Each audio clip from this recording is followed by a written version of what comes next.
Hi guys, this month's topic is sewing pockets. Generally, pockets are pretty easy to sew, but when you scale them down to the doll size, a lot of them become so tiny that it presents different challenges. So throughout this month, I'll touch on several different types. In week 1, we'll talk about sewing welt pockets. Welt pockets might look intimidating, but I think after you watch the tutorials and practice a few times, you'll feel pretty confident to sew them in a variety of garments. In week 2, we'll talk about sewing patch pockets and slash or cutaway pockets. So those are the kind of pockets that you find usually on jeans. Patch pockets are sewn on the back, and then the slash pockets are sewn for the front pocket. You can see those with a curved line or a slanted straight line on like dress pants or khakis.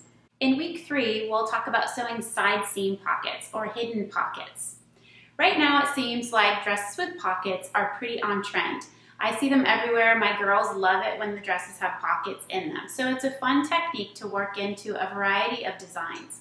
Many of the dress patterns that we have on the site don't have pockets in the side seams. So this is something that you can learn through this tutorial and then start incorporating them into some of the patterns that you already have.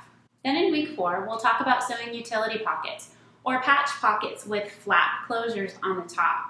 You'll find utility pockets on cargo shorts or sometimes on a vest, like a fisherman's vest or some type of outdoor vest.